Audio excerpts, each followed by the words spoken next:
I've been wanting to do something lately. I've been wanting to put together another Moonshot squad. Now, I did this a couple months ago, I'm pretty sure. It was when I first picked up Nolan Arenado. And then I just stacked the lineup with everyone who had good power. And I'm pretty sure in that game, everyone had 90-plus power, so that was pretty decent. But this time around, it is going to be deadly because everybody in the lineup in this game has 95-plus power except for Pierzynski and Arenado. I think both of them have 92 power versus righties. And the steroid junkie doesn't have 90 power either, I don't think. But he doesn't have 95 power. I don't even think he has 90 power, but everyone knows what the steroid junkie can do, man. He's good for a couple dingers. Everyone's been seeing what he's been doing. If you've been following the channel since he made the debut, he is good for a couple dingers at least in any game. He can just go off at any moment. And it was a good thing that I put in this flashback Andre Ethier again because, man, I've been picking up so many outfielders lately. And it has been hard to get certain guys back in the lineup. And this Ethier, he went out there and had a solid debut. Almost went deep, I'm pretty sure. Hit went to the warning track. But it was at a fucking deep as shit ballpark, I remember. But other than that, he did pretty decent. But yeah, it's been hard to get certain guys back in the lineup. And Ethier starts it off good right there, getting a double. So he had a good start to this game. And fucking Prince Fielder has been doing amazing since he's made the debut too. So yeah, everybody in this lineup has 95-plus power except for Pierzynski and Arenado and the steroid junkie. So man, I was just going out there and slamming the square button. I didn't even care. I've been wanting to do something like this lately, and the only reason I didn't was because I was wanting to pick up some certain players I wanted to get, and I wanted to get the debuts and shit over with and play with those guys before I did anything like this. I've been wanting to do something like a speed squad too. Put in everybody with amazing speed and then just outrun the shit out of everybody I play. But I was going to do that when I just want to put in Kenny Lofton, Carl Crawford, and that 87 overall Jacoby Ellsbury in the outfield. But then I was thinking, and everybody, some people were commenting on the videos too, letting me know that I wouldn't be able to throw anybody out at the plate or any bag. But I didn't really care about that, man. I find that catching up the balls in the gap comes into play way more than throwing anybody out at any bag. So I may do that at some point since I do have a lot of guys in the outfield with 90-plus speed. And then Altuve and the flashback Reyes, the 90 overall Reyes with the 99 speed. And who else do I have with speed? I mean, it'd be hard to find a catcher with speed. Or I could just put the steroid junkie behind the plate. But who am I going to get for third base and first base with good speed, half decent speed? I don't know what the limit would be. Like, I don't know what I would do. I'd try to go there, obviously, and get everybody with, like, 90-plus speed, but that would be hard, like I said, at first base and third base, so I don't know. But wanted to do this power, or this Moonshot squad again, because I had a solid first game when I put together just everybody with amazing power. I had a couple home runs, I'm pretty sure. Arenado had one, and I may stick Arenado back in the lineup at some point. Not maybe permanently, I don't know, because I played him twice, I'm pretty sure, in the past week, and he went out and went 2 for 4 in both games, so I may put him back in at third base, and some people may be like, what the fuck, dude, you just picked up the new 99 A-Rod, what are you even saying? Well, this game, A-Rod is playing at short just to see how he could do, because he's kind of been folding over there at third base since he's made the debut, so if I stick him at short and he does pretty decent, why not leave him there? Since A-Rod was a fucking... He's been playing short his whole damn life pretty much up until he got to New York, so why not stick him there anyway and just see what he can do, and then I can have two fucking... the left side of the infield will be crazy with fucking Arenado if he starts to heat up again, and then A-Rod obviously at shortstop. But what a surprise that Grady Sizemore isn't able to get off to a what the fuck am I even saying? He's not able to get off to a good start. I don't even know what the fuck I was going to say there. Like, what the fuck was I even going to say? But he did not get off to a good start.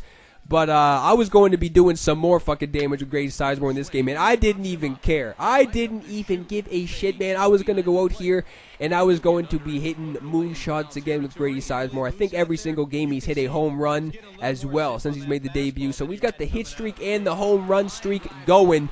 That was not going to end in this game, I was telling myself. Grady Sizemore, he's good. He's pretty much Gary. You could rack up, put it on the box score at the end of the game, or before the game even ends. You can put in a dinger for fucking Grady Sizemore because he is almost guaranteed to get one.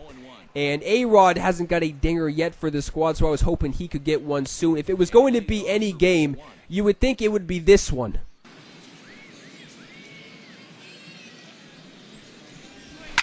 Now a ball crushed high in the air, deep to left, way back there, and that one is long gone. A-Royd is on the board. So I just had a feeling after that the floodgates are going to open for the squad and for A-Rod, because after he got his first home run under his belt, I just have a feeling that A-Rod's going to go out there in the next couple of games and he's going to be hitting moonshot after moonshot. Probably just jinxed it by saying that, but hopefully that will be the case. And yeah, hopefully that the squad will get some more dingers on the board after A-Rod broke through and got that first one on the board in this game. And I don't think I mentioned so far either that Saberhagen's been pitching pretty decent since he's made the debut. This is only his third start, maybe, I don't know, but it's been a small sample size for Saberhagen so far. I don't even know who I could consider the ace for the squad at the moment, because everybody who's been taking the mound in the past couple weeks has been doing amazing. They've been lights out, and it has been hard to find that starting five guys, man. Like, even guys like Kershaw went out there. I had a solid debut game from him, I'm pretty sure, but other than that, not so much. This guy's able to get his first base hit in the fourth inning, I'm pretty sure we're in. He should have had a dinger on the board right here, man. That is a troll from this game. That is to the deepest part of this park, pretty much, and that is just to the warning track. So that is a buzzkill for him. Arenado, hoping I could get something on the board with him after that, after I went down looking in his first at-bat. It was looking good off the bat right here, but that is just to the warning track as well. So that is going to be a stand-up double. So yeah, man, that looked like it was going to be gone off the bat, but that is just a double from Arenado. So for some fucking reason, for some strange reason, I put in Ted Williams for Saberhagen, even though Saberhagen was pitching amazing. I just wanted to put more guys in the lineup who could go out there and hit moonshots, man. I was thinking about putting Ted Williams out there in the outfield, but I wanted to get that flashback ether in.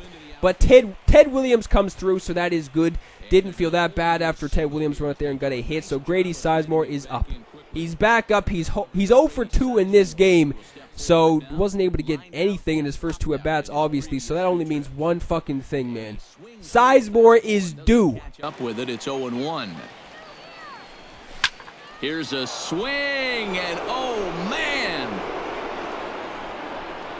Way out of here. That is what I am talking about. 480 feet from Sizemore. It was only a matter of time before this guy stepped up to the plate in this one and hit one to orbit.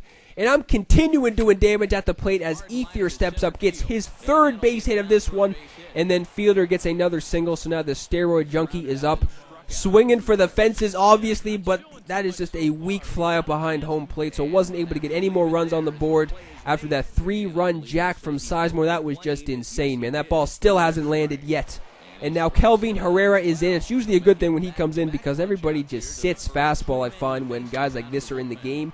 So I've been doing pretty decent with my relievers as of late. I went on that little run where I was shitting the bed every single time any reliever came out, and I was just doing terrible with them. So Arenado is back up, already has a hit on the board in this one. I am first pitch swinging, and that is another base hit on the board. So Arenado again getting another 2-hit game, so I'm probably going to be leaving him in the lineup for sure. And now Sizemore is up once again. So you're sitting there thinking, you're looking at this game right now, you're sitting there thinking, you're like, there is no chance in hell that Sizemore is going to go deep again. Fuck it, I'm starting a home run derby. Oh, high, deep. That is a moonshot, folks. A long home run. Right fielder number 16, Andre Efield. A 2-run shot here for Grady Sizemore. His second home run of the game as this lead swells to 7-0. Dude, the squad came out in this game and they were playing 0 games, man. Every single ball that left the yard in this one was well over 400 feet. Pretty sure the shortest one I had was 425 with A-Rod in like the 3rd or 4th inning. So, man, it was just insane what I was doing in this game. If you guys are liking this Moonshot Squad gameplay too, let me know, and I will bring some more Moonshot Squad gameplay. I may not use all the same players, but man, I still got like Ted Williams, Pujols, and other guys I'm forgetting to mention on the bench. So I may put some other guys in, but if you guys are liking this this whole overall concept, then I will continue to do so and I will thoroughly enjoy it, because I would rather use a moonshot squad than a speed squad. I may stack the lineup with a bunch of speed guys at some point too, but I would rather use guys like this because, man, it is just amazing when you're going out there and you're turning this game into a home run derby. So this is pretty much done. This is pretty much in the bag after all those moonshots and shit. I got a sizable lead in the late innings of this one. Sizemore, there's no way, right, dude? There is no chance in hell he could get any more on the board in this one. Looking to go opposite field, but that is just a fly out to left field, not even to the warning track. So Sizemore goes 2 for 5 with 2 dingers on the board again. So I don't even know how many home runs he has at this moment, but it is quite a lot for the span that he played. What a surprise. First guy stepping up to the plate in the 9th inning gets a home run. Now he's pinch hitting Reggie Stalker, so this isn't going to get interesting. What am I even saying? This is not even going to get close to interesting. That is the first out of the inning. Fly out to center field. That was also pretty deep as well. This guy should have been rewarded more than he was in this game, man. This guy was making pretty solid contact. Even though I did pretty decent with Saberhagen, this guy was doing pretty decent at the plate in this one. I also picked up that flashback Jason Grilly, too. I mean, the card's pretty nasty. The slider's pretty decent. The fastball's pretty decent. So, I mean, I'd only use him for a little bit, but he was doing pretty decent once he came in the game. But I'm able to get the last guy to fly out to Sizemore in center field, and that is game, set, and match. More Moonshot Squad gameplay and guys, soon. I think you might agree there's little doubt that the star of this afternoon's contest was this man, Grady Sizemore. Take a snapshot of that. He's our top player of the game. Yeah, he connected on a couple of long home runs. Really put his guys on his back and carried them to the victory.